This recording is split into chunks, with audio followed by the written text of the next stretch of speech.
আসসালামু আলাইকুম রহমতুল্লাহি বারাকাতু। বন্ধুরা, রূপা কিচেনে তোমাদের সকলকে স্বাগতম। চলে এলাম তোমাদের মাঝে আরও একটি নতুন ভিডিও নিয়ে। আশা করি সম্পূর্ণ ভিডিওটা দেখবে।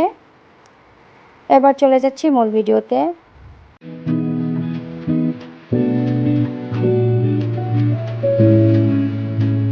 বিসমিল্লাহ। প্রথমে আমি মাছগুলোকে সুন্দর করে কেটে নিচ্ছি।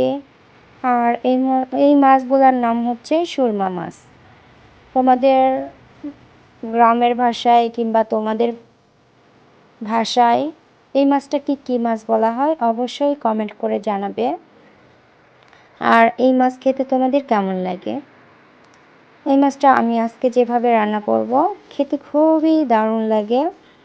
তো বন্ধুরা, আশা করি সঙ্গেই থাকবে। এখন আমি সম্পূর্ণ মাছগুলো কেটে নিলাম। এখন যেই মাছগুলো আমি এখন রান্না করব জাস্ট সেই মাছগুলো ভালো করে লবণ দিয়ে আমি বারবার করে ধুয়ে নিচ্ছি। আর বন্ধুরা, একটা জিনিস শেয়ার করি, এটা হচ্ছে টিপস। মাছ রান্নার সময় যত বেশি ধোয়া যায় ততই কিন্তু মাছ স্বাদ বাড়ে। মাছ এমন একটা জিনিস, যত ধুবে তত স্বাদ লাগবে, গন্ধ কম হবে। আর গোশটা বেশি ধোয়া যায় না, বেশি ধুলে গোশের স্বাদটা কমে যায়, কিন্তু মাছ ধুইলে স্বাদ বাড়ে।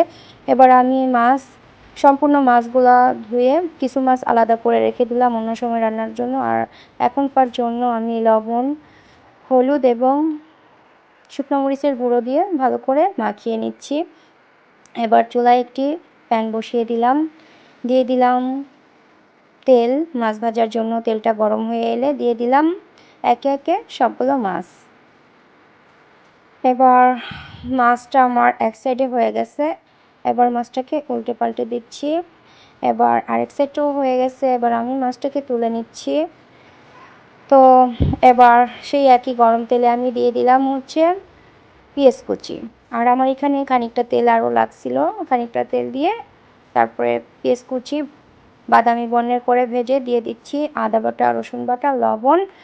একত্রে আমি সব মশলা একটু নেড়ে চেড়ে নিলাম। তারপরে এখন অ্যাড করলাম পরিমাণ মতো পানি। তারপরে এখন পানিটা অ্যাড করে আমি এখন দিয়ে দিব হচ্ছে হলুদ গুঁড়া পরিমাণ মতো, ধনিয়া গুঁড়া পরিমাণ মতো, শুকনো মরিচের গুঁড়া পরিমাণ মতো দিয়ে এটাকে একটু মিক্স করে তারপরে এখন আমি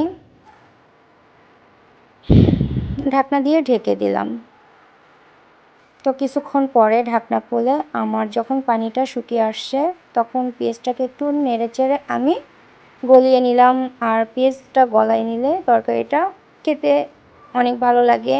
এবার পেঁয়াজ গলানো হয়ে গেল, আমি দিয়ে দিলাম কাঁচামরিচ ফালি করা, তারপরে মাছটা দিয়ে দিলাম, ভেজে রাখা মাছটা দিয়ে ভালো মতো একটু নেড়ে চেড়ে কষিয়ে নিচ্ছি। তো মাছটা কষানো হয়ে গেলে এখন আমি অ্যাড করব পানি। বেশি পানি অ্যাড করব না, কারণ এটা হচ্ছে ভুনা ভুনা রাখবো, মানে বেশি ভুনাও না বেশি ঝোলও না, মিডিয়াম আকারে। তো এবার আমি পানি অ্যাড করে ঢাকনা দিয়ে ঢেকে দিলাম। কিছুক্ষণ পরে আমার তরকারিটা ঝোল প্রায় গাঢ় হয়ে আসছে। এখন আমি মাছটাকে উল্টে পাল্টে আবার একটু ঢেকে দিলাম। তো ইতিমধ্যে আমার তরকারিটা হয়ে গেল। তো বন্ধুরা, ভিডিওটা যারা যারা দেখছো তাদেরকে অসংখ্য ধন্যবাদ এবং এভাবে ট্রাই করে দেখবে, অনেক সুন্দর লাগে খেতে। আর প্লাস দেখতেই পাচ্ছ তরকারিটার কী লুক আসছে, কত সুন্দর।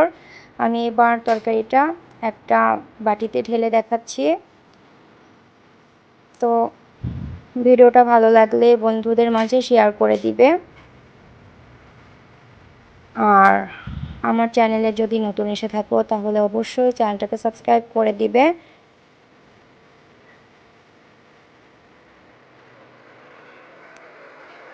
বন্ধুরা, যারা যারা সম্পূর্ণ ভিডিওটা দেখেছো তাদেরকে অসংখ্য ধন্যবাদ পাশে থাকার জন্য। তো সবাই ভালো থাকবে, সুস্থ থাকবে। আল্লাহ হাফেজ। আসসালামু আলাইকুম রহমতুল্লাহি ওয়া বারাকাতুহু।